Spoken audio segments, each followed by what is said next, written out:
Hey there. Have you ever had one of those moments during meditation or a retreat where everything just clicked? Where you felt like, this is it?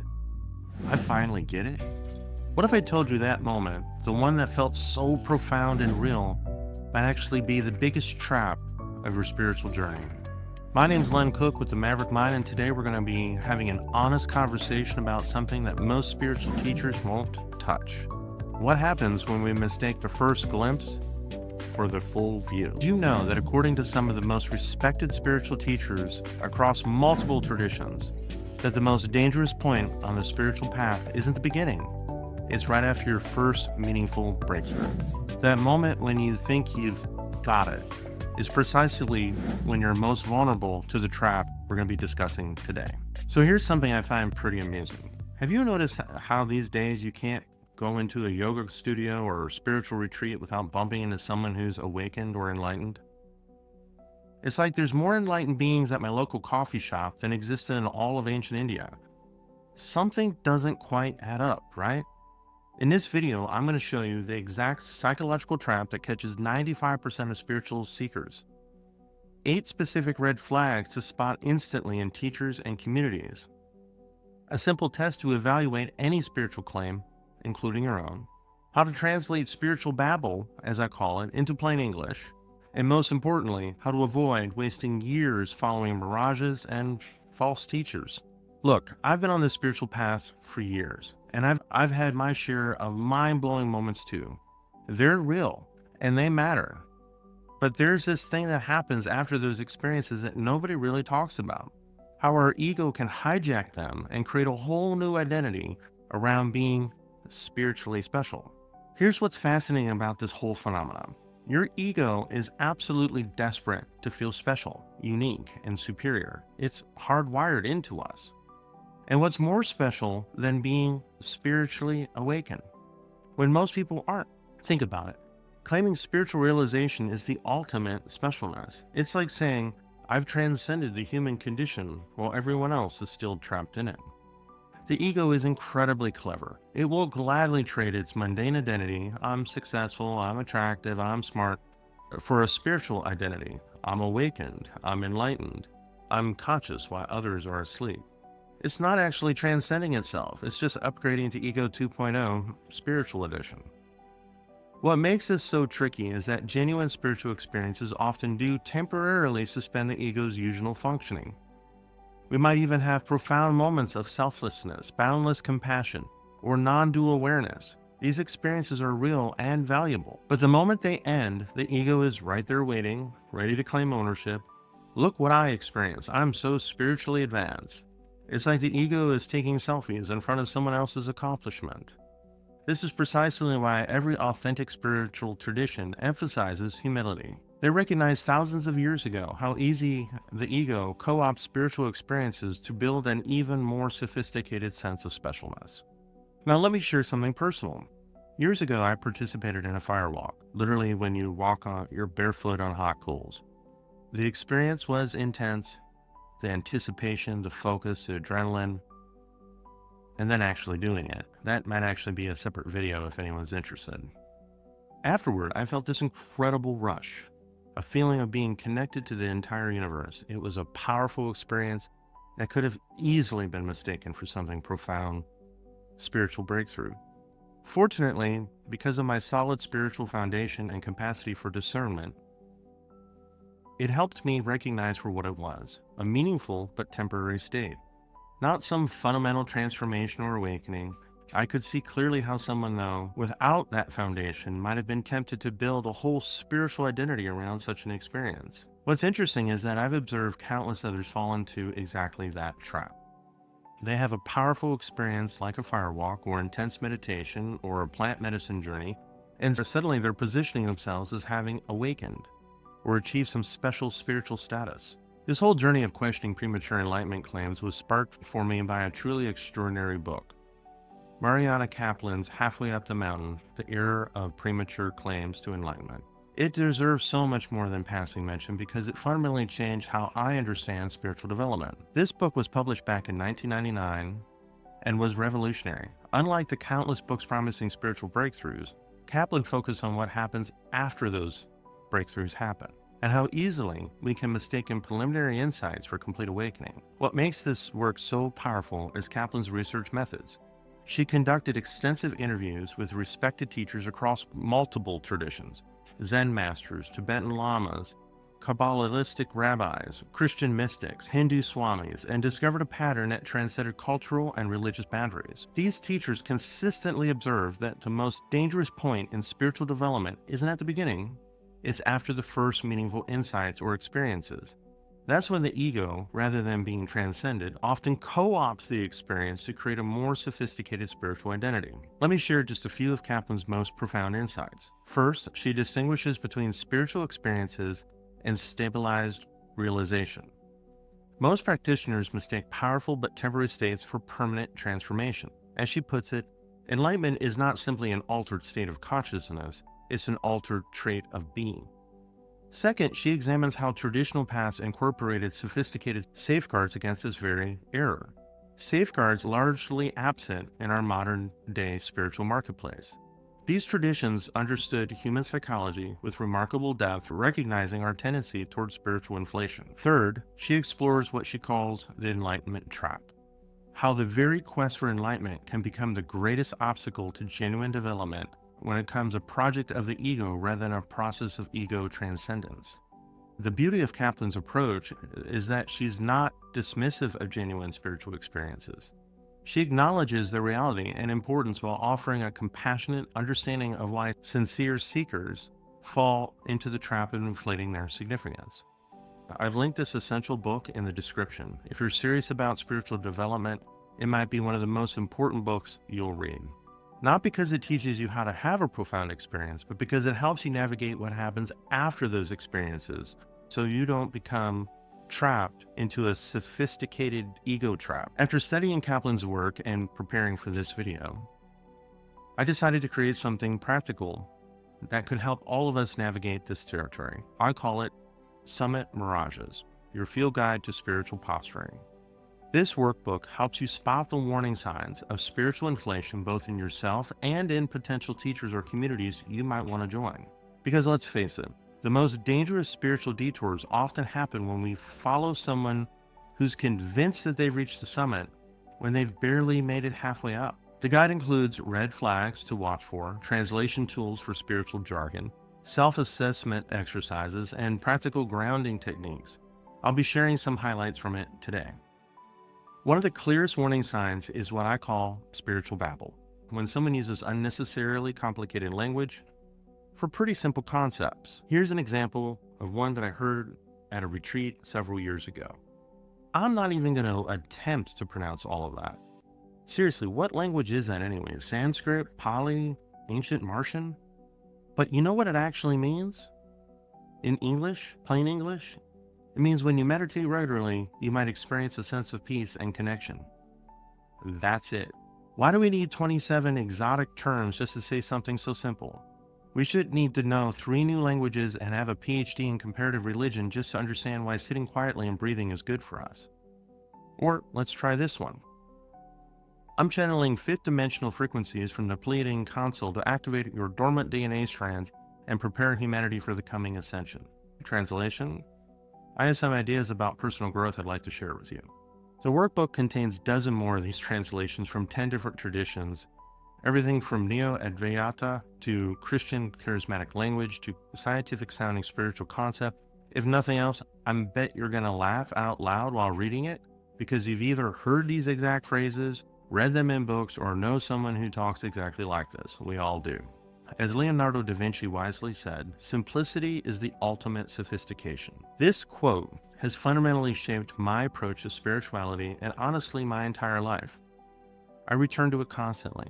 True understanding doesn't require complex terminology. It reveals itself through clarity, kindness, and humble presence. If you need 17 Sanskrit terms and a PhD in comparative mysticism to explain your spiritual insight, you might just be compensating for something. In my experience, the most profound wisdom can almost always be expressed in simple, accessible language. It's not about dumbing it down. It's actually the mark of someone who truly understands what they're talking about. Now, to help navigate this territory, I've also developed what I call the Mirage Test. 6 simple questions to evaluate spiritual claims, whether they're coming from others or from your own experiences. M. Measurable changes in everyday behavior. Are there actual observable differences in how you or the teacher responds to everyday challenges? I. Inflated terminology or simple clarity. Can the insights be expressed in plain language, or do you need to depend on specialized terminology? R. Relationship quality improvement. Have close relationships become more harmonious, or is there friction with people who just don't get it? A. Accountability accepted or avoided. Is there openness to feedback, or are there questions dismissed as coming from some lower level of consciousness? G. Grandiosity or genuine humility. Is there subtle positions as spiritually special, or a natural humility about the ongoing journey? E. Ethical refinement evident. Has ethical sensitivity increased, or are there ethical norms dismissed as conventional thinking? This simple framework has saved me countless hours of following paths that ultimately lead nowhere. Feel free to use it whenever you encounter bold spiritual claims, especially your own. In this workbook, I've identified 8 common archetypes that show up in spiritual communities. Let me share a few that you might recognize. First, there's the selective transcender. This is the person who claims they've transcended anger, but they lose it completely when someone takes their parking spot or questions their teachings. Then there's the quantum everythinger.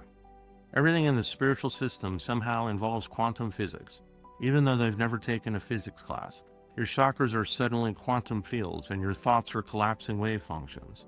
My personal favorite is the experimental one-upper.